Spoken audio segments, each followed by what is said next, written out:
Una caminata por los senderos de Montserrat, uno de los parajes naturales más visitados de Cataluña, terminó convirtiéndose en una tragedia para un reconocido empresario multimillonario de España. El 14 de diciembre del año 2024, esta noticia conmocionó a todo el mundo porque estamos hablando de Isaac Andic, fundador de una marca muy conocida de moda llamada Mango.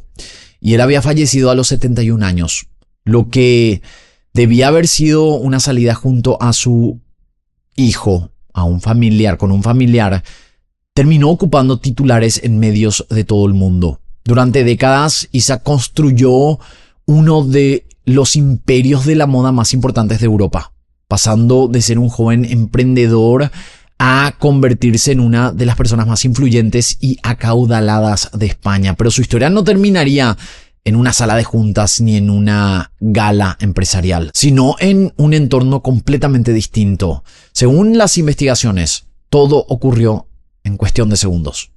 Un paso en falso, una caída y un desenlace fatal. Pero mientras las autoridades intentaban reconstruir los hechos, miles de personas se preguntaban cómo una excursión aparentemente normal pudo terminar de una manera tan inesperada. Y si realmente esto fue un accidente o si alguien pudo haberlo empujado y causado así su muerte. Este es el caso de Isaac Andic, el empresario que transformó la industria de la moda y cuya vida llegó a un final tan repentino como impactante.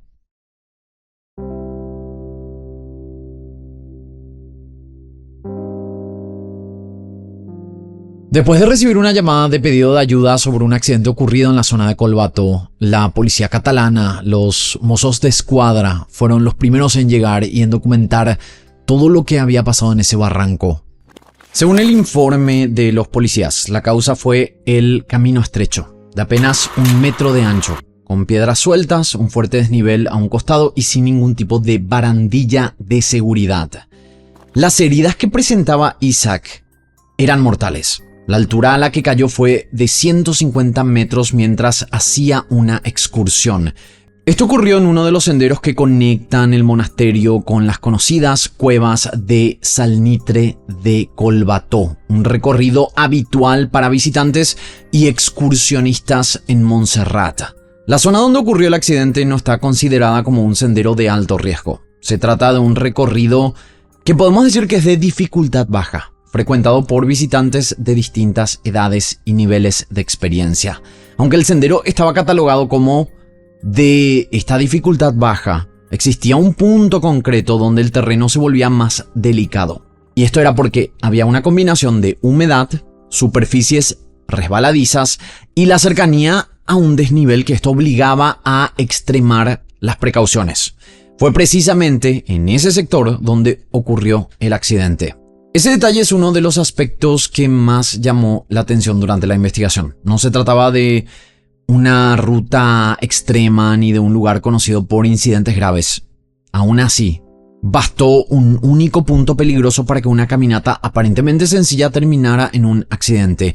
Y es bastante raro llevar a una persona de 71 años a realizar este tipo de actividad, y particularmente a este sendero, y encima Isaac ya tenía antecedentes de caídas previas en el suelo, lo que mostraba que era propenso a caerse, capaz por su edad o por su estado de salud, porque según familiares, él presentaba artrosis en las rodillas. Esto hace que uno se ponga a pensar que no tendría que haber sido una opción ir hasta ahí en primer lugar, siendo que esto era riesgoso para él.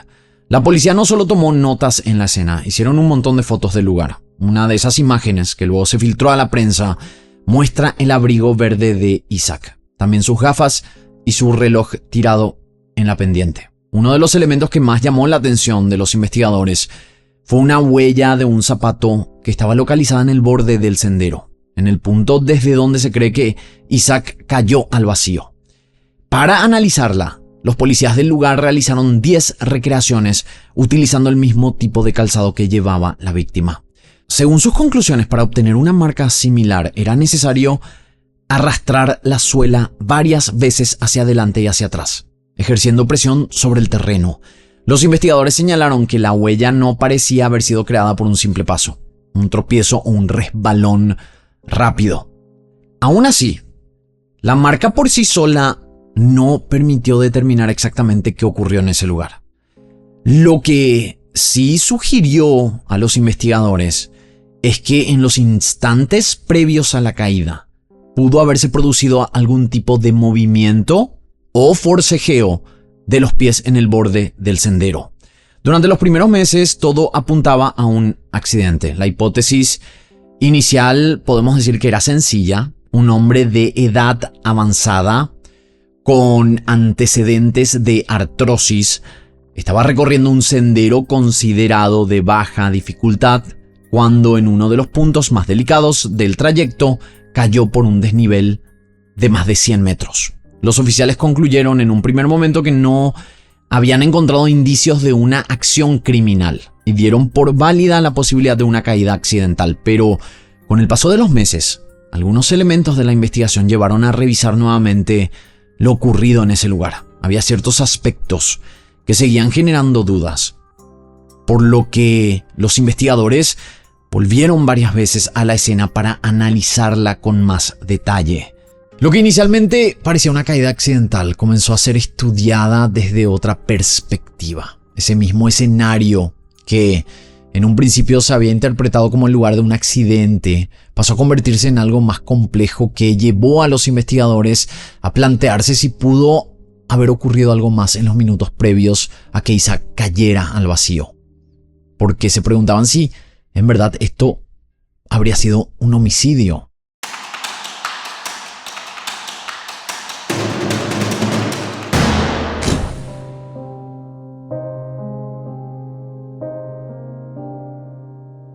Para entender cómo una simple caminata terminó de esa forma, primero hay que conocer quién era Isaac, cómo construyó una fortuna multimillonaria y qué ocurrió durante las horas previas a su muerte. Isaac Andik nació en 1953 en una familia de origen sefardí, procedente de Turquía, antes de convertirse en uno de los empresarios más conocidos de España. Isaac Andik fue un adolescente inmigrante que llegó a Barcelona a finales de los años 60 con apenas 14 años, acompañado de sus padres y sus hermanos. Era muy bueno para los negocios. Isaac comenzó a trabajar junto a su hermano vendiendo camisas bordadas traídas de Turquía en los mercados de Barcelona. Este contacto directo con los clientes le permitió entender qué buscaba la gente y qué productos tenían mayor demanda. Poco a poco, el negocio fue creciendo. A las camisas se le sumaron zapatos, también complementos y abrigos bordados que importaban de otros países como Afganistán. Con el tiempo, Andik llegó a tener 3 puestos en el mercado de la calle Balmes y después abrió otras tiendas, entre ellas una dedicada a la venta de prendas vaqueras al por mayor. Aquellos años le dieron experiencia en áreas clave como la importación, también la logística y la gestión comercial. En 1984, junto a su hermano y también al empresario Enric Casi, fundó la primera tienda de mango en el Paseo de Gracia de Barcelona. Y el crecimiento fue rápido. Apenas 8 años después, Mango ya contaba con un centenar de tiendas en España y comenzaba su expansión fuera del país con la apertura de sus primeros establecimientos en Portugal. Hoy Mango cuenta con más de 2.900 tiendas repartidas en 120 países y emplea a unas 16.400 personas según los datos corporativos de la compañía. El crecimiento de la empresa convirtió a Isaac Andik en una de las mayores fortunas de España. La revista Forbes llegó a estimar su patrimonio en unos 4.500 millones de dólares. Más allá de los negocios, él tenía una gran pasión por la navegación. De hecho, en una ocasión se tomó un año sabático para dar la vuelta al mundo a bordo de su velero. Y quienes lo conocieron lo describían como una persona reservada, de trato educado y con un estilo de liderazgo firme pero respetuoso con sus empleados. Isaac estuvo casado con Neus Ray Tarragó, con quien tuvo 3 hijos, llamados Jonathan, nacido en 1981, también Judith en 1984 y Sara en 1997. Durante años, los 2 hijos mayores estuvieron vinculados a la empresa familiar. Judith desarrolló su carrera en el área de diseño, mientras que Jonathan fue asumiendo distintos cargos dentro de la compañía y comenzó a ser visto como el posible sucesor de su padre. El hijo mayor se formó en Suiza, estudió la licenciatura de comunicación audiovisual en los Estados Unidos, la misma carrera que yo estudié, y realizó una maestría de posgrado en gestión empresarial en la IS Business School. Jonathan dio un paso importante dentro de la empresa en el año 2007 cuando lideró el lanzamiento de la línea de ropa masculina de Mango. En 2012, Isaac nombró a Jonathan presidente adjunto y miembro del consejo de administración. 2 años más tarde, le confió la dirección de la compañía y en un momento en el que el fundador parecía dispuesto a alejarse de la gestión diaria del negocio, le dio esa posición. Pero la situación cambió con el tiempo. Tras un periodo que estuvo marcado por importantes pérdidas económicas, Isaac volvió a asumir un papel más activo en la empresa y Jonathan dejó de estar al frente de la gestión, siendo sustituido por Tony Ruiz, quien posteriormente se consolidaría como director ejecutivo de Mango. El matrimonio de Isaac duró 20 años. A finales de los años 90, ambos decidieron tomar caminos separados, pero mantuvieron una relación respetuosa y amistosa. Tras el final de un matrimonio de más de 20 años, Isaac inició una nueva etapa en su vida personal. Con el paso de los años comenzaron a aparecer los nombres de varias mujeres con las que mantuvo relaciones estables, aunque él siempre intentó mantener esos vínculos lejos de los medios. Durante un tiempo la prensa llegó a presentarlo como uno de los solteros de oro de España.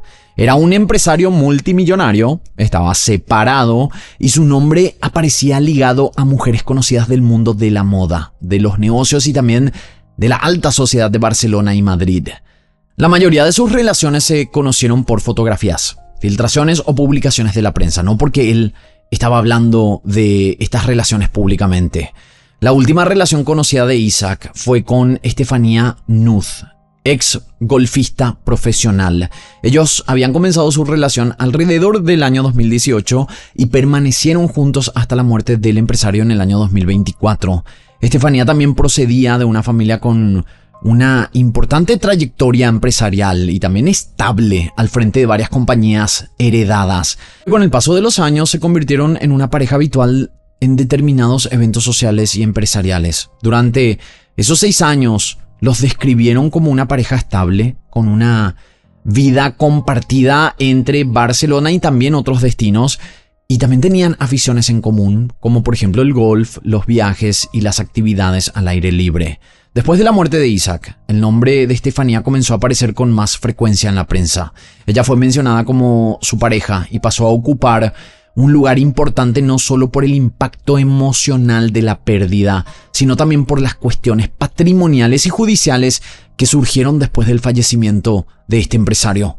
Lo que realmente llamó la atención después de conocerse el testamento de Isaac no fue que la mayor parte de la fortuna quedara en manos de los 3 hijos de Isaac Andic, algo que muchos consideraban obviamente lógico, tratándose de sus herederos directos.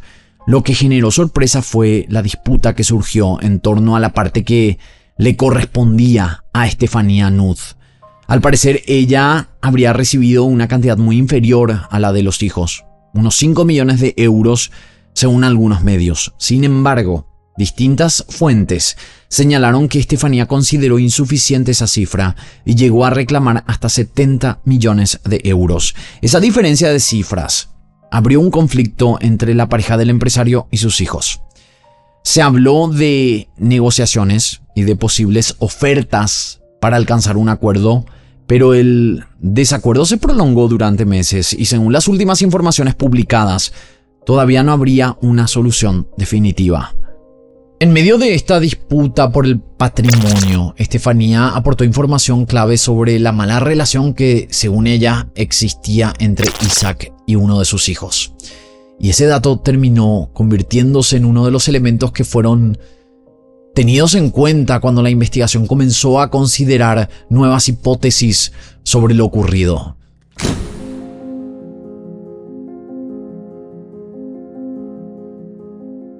En la primera investigación, todo se interpretó como lo que parecía a simple vista, un accidente de montaña donde un hombre de 71 años cayó en un punto delicado del sendero y perdió la vida en el lugar.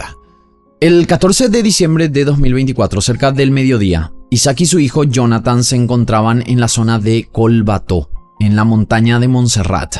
Habían salido a recorrer el Camí de les Feixades, creo que se dice de esa manera, perdón si lo estoy diciendo mal, que es un sendero cercano a las cuevas de Salnitre, que tiene tramos turísticos, algunos que son más estrechos y próximos al barranco. Según la versión que se conoció en un primer momento, se trataba de una salida tranquila, una excursión entre padre e hijo que era para aprovechar un día despejado. En un momento del recorrido, en el tramo donde el sendero bordea la montaña y donde hay un barranco que queda a pocos pasos, todo ocurrió en cuestión de segundos. Isaac perdió el equilibrio, cayó por un desnivel de entre 100 y 150 metros y el hijo que iba caminando delante del padre, al escuchar los ruidos, se dio la vuelta y se encontró con esa escena. Jonathan, que estaba desesperado, llamó al número de emergencias y se lo escuchó angustiado reportando lo que había pasado. Durante la llamada, el hijo pidió ayuda de manera insistente y explicó que había perdido de vista a su padre, a Isaac Andic, que había caído en ese momento por un barranco. Él estaba muy nervioso y le costaba hablar por el llanto, y con esas dificultades pudo decir la ubicación exacta del lugar. Él insistía una y otra vez en que no sabía dónde estaba su padre porque no lo podía ver y tampoco respondía. También pedía que mandaran una ambulancia o también algún tipo de ayuda al lugar. Necesito ayuda. ¿De qué tipo? ¿Qué ha ocurrido? Mi padre se ha caído. Estamos en Collbató. Se ha caído. ¿Se ha caído? ¿Se ha tropezado o está perdiendo conocimiento? Creo que se ha caído por un barranco. Por favor, envíen a alguien, envíen una ambulancia, envíen a alguien, por favor. Como la zona es de difícil acceso, los equipos de rescate utilizaron un helicóptero para localizar el cuerpo y recuperarlo de la ladera. La escena que encontraron los agentes y los equipos de rescate encajaba con la de un accidente de montaña. Había objetos personales dispersos en la pendiente. Era un terreno inclinado y un acceso complicado hasta el lugar donde se encontraba el cuerpo. Pocas horas después, el cuerpo fue trasladado para la autopsia. En esos primeros días se consideró que la muerte fue accidental, como dijimos, pero el cuerpo de Isaac no tenía marcas que confirmaran una caída accidental. Es decir, no se detectó en sus manos ni en sus antebrazos lesiones que sugirieran un gesto instintivo de protección o de amortiguar el momento de la caída.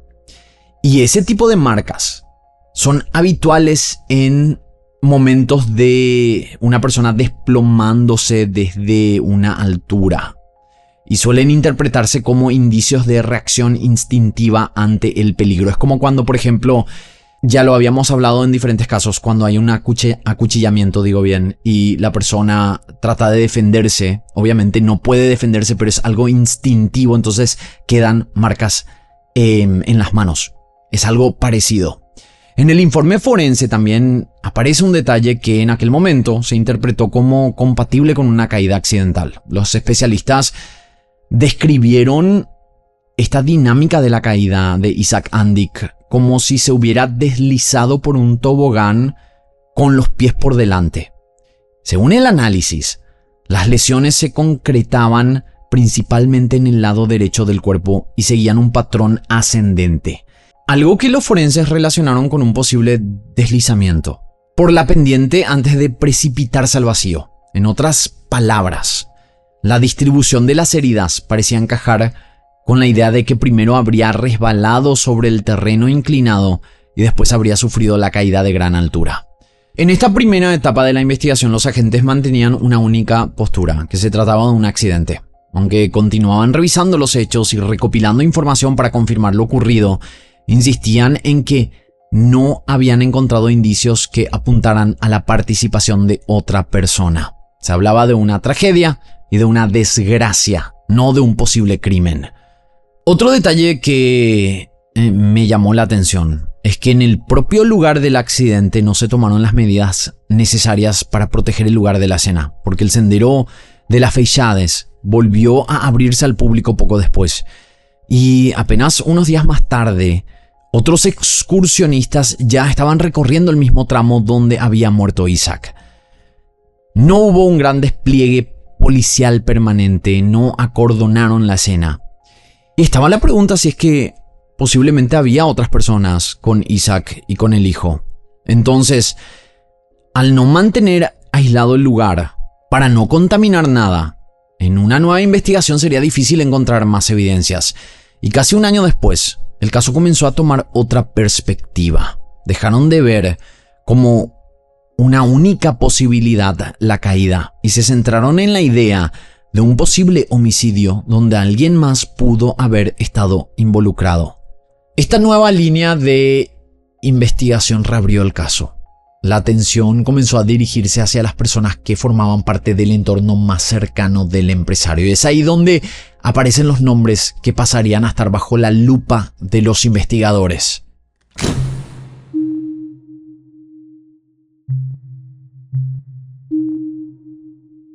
En este caso, todos miraron primero al hijo como sospechoso por estar en el lugar con la víctima. Pero si piensan como un investigador, el círculo de posibles sospechosos se abre bastante más. Estamos hablando de la familia, de la pareja, de profesionales del entorno y hasta gente con intereses directos en su fortuna. Pero hablemos primero del foco principal. El primer nombre que se pone en rojo, que es el más obvio, es Jonathan Andick, el hijo mayor y la persona que estaba con Isaac en el momento de la caída. Pasó de testigo a ser investigado cuando los oficiales detectaron supuestas incongruencias en sus versiones sobre cómo había sido la caída. También en testimonios de cuando él dijo o comentó qué habían hecho antes de estar en ese sendero, en ese tramo, y también en cuánto tiempo tardó en pedir ayuda. O sea, hubo inconsistencias en varias de sus declaraciones.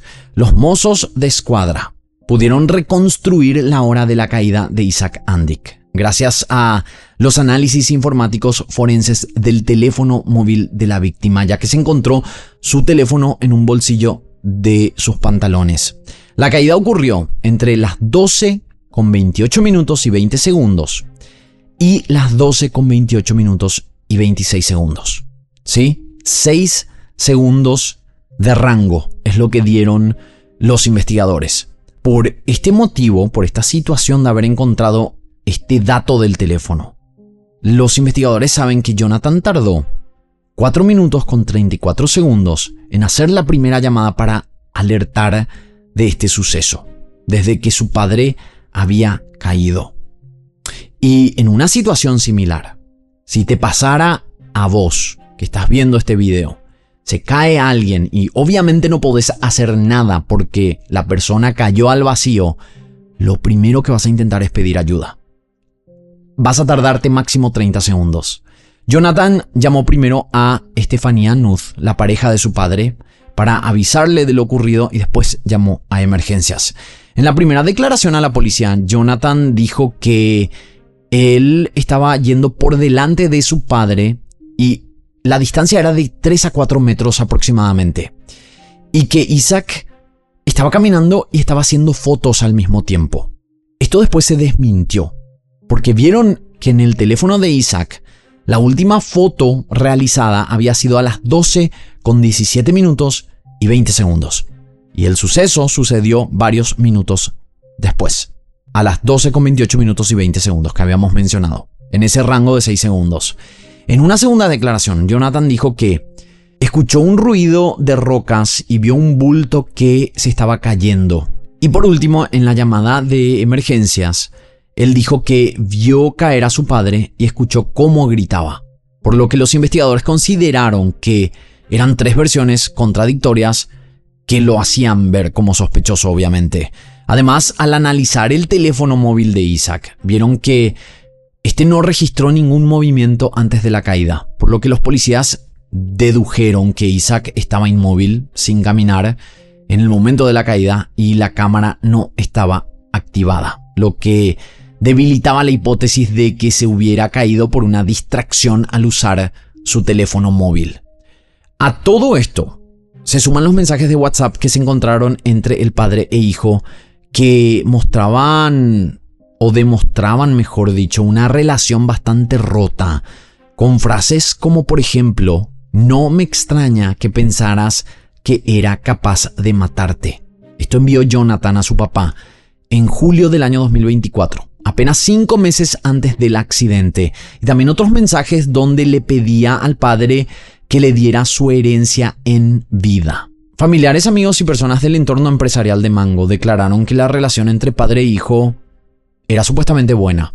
El propio Jonathan, aunque admitió que habían tenido algunos problemas en el pasado, dijo que en el momento de los hechos su relación estaba mejor que nunca. Pero los mensajes de WhatsApp entre padre e hijo demostraban completamente lo contrario. Al parecer, los Sandik se encontraban realizando una terapia psicológica familiar en un intento por reparar este vínculo, porque llevaban tiempo atravesando estas dificultades. Por eso en la investigación también hay información de esas sesiones, como comentarios de Isaac a la psicóloga describiendo el trato con su hijo como algo regular e inclusive como un trato malo. Isaac habría comentado durante una de las sesiones la posibilidad de desheredar a Jonathan, una idea que reflejaba el nivel de deterioro al que había llegado la relación entre ambos, entre padre e hijo. Además, algunas informaciones señalaban también que el empresario estaba valorando destinar una parte importante de su patrimonio a una fundación con fines sociales. Estos antecedentes fueron considerados bastante relevantes además, porque mostraban que detrás de la imagen pública de una familia unida por un gran imperio empresarial, existían tensiones y desacuerdos que llevaban tiempo acumulándose.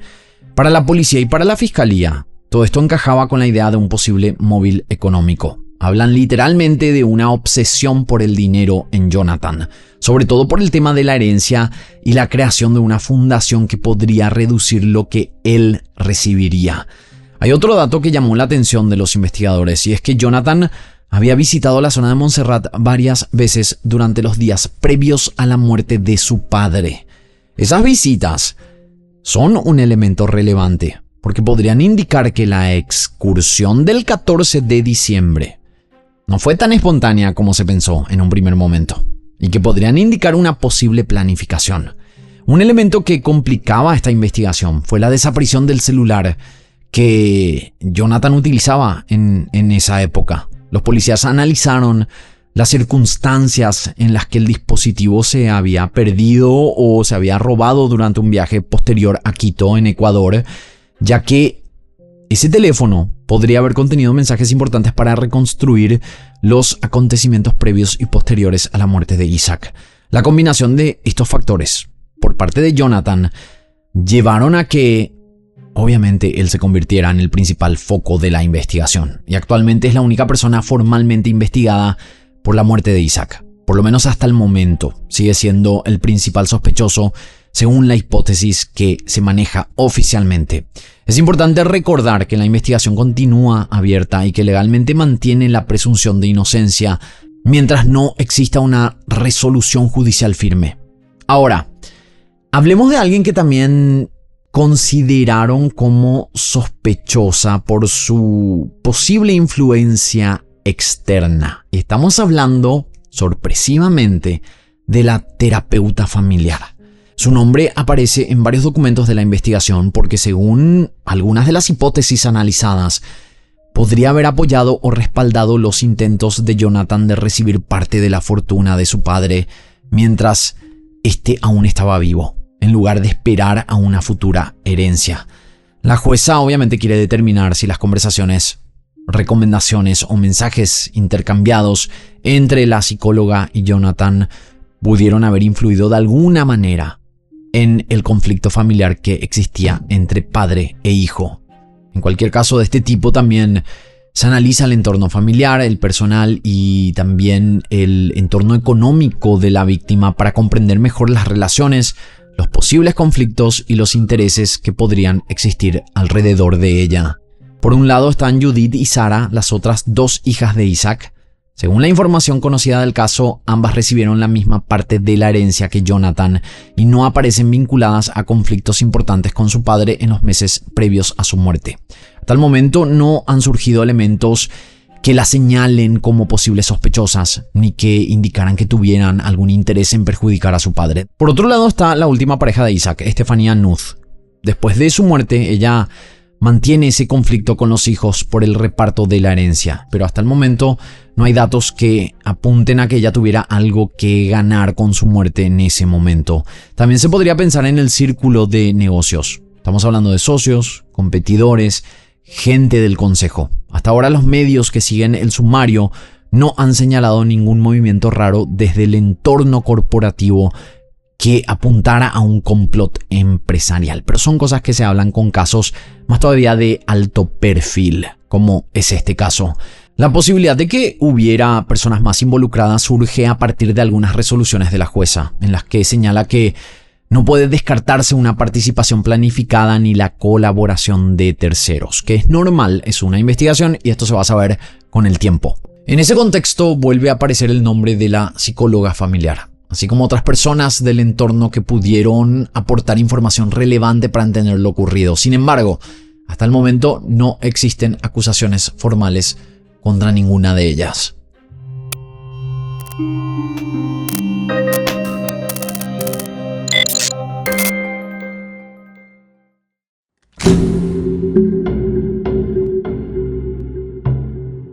Lo primero que hay que tener en cuenta es que hasta hoy no existe una resolución judicial definitiva que establezca exactamente cómo murió Isaac Andik.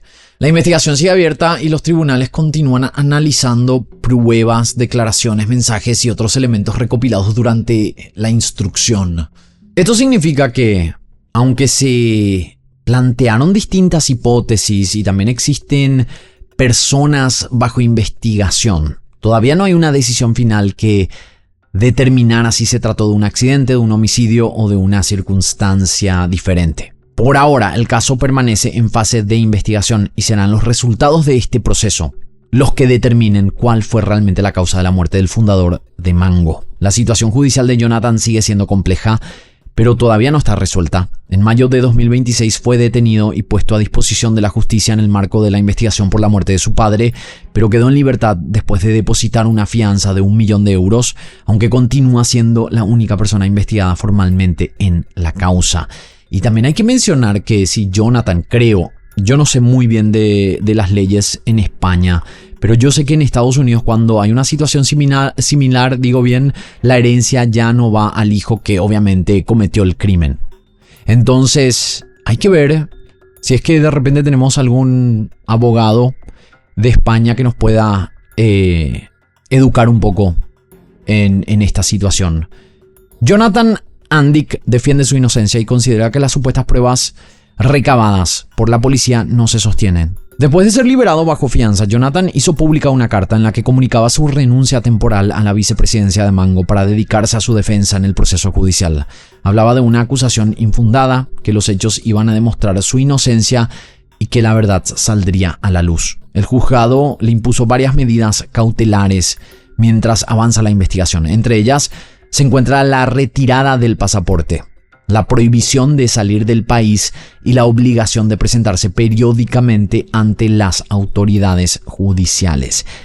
Estas medidas no implican una condena ni una declaración de culpabilidad. Su objetivo es garantizar que el investigado, el sospechoso en este caso, permanezca a disposición de la justicia mientras se esclarecen los hechos y se decide si el caso debe llegar a juicio. Sí, porque él sí es sospechoso, está en la mira, fue imputado, pero eso no quiere decir que es culpable. Se tiene que pasar por un juicio y todos los procesos. Según la acusación, los mensajes recuperados entre padre e hijo, junto con el resto de los elementos recopilados durante la investigación, siguen siendo lo suficientemente relevantes como para justificar que la causa continúe abierta bajo la hipótesis de un posible homicidio. Por ese motivo, se considera que todavía existen razones para mantener las medidas adoptadas mientras se siguen analizando las pruebas y se decide el futuro judicial del caso. Aún así, Este caso sigue lejos de estar resuelto. Existen informes elaborados en etapas anteriores que respaldan la teoría de una caída accidental. Esto demuestra que todavía hay aspectos discutidos dentro de la investigación y que por el momento no existe una conclusión definitiva sobre lo que ocurrió aquel día en Montserrat. Y es súper importante mencionar que se tiene que demostrar que él realizó este hecho. Y yo creo que esa es la parte más compleja, complicada, difícil de esta historia. Por ahora, esa es la situación más reciente del caso. Una investigación en marcha, muchas preguntas todavía sin respuestas y una decisión judicial definitiva que aún está por llegar. Hasta aquí el caso del día de hoy. Espero sus comentarios aquí abajo y de esta manera nosotros nos encontraremos en la próxima historia.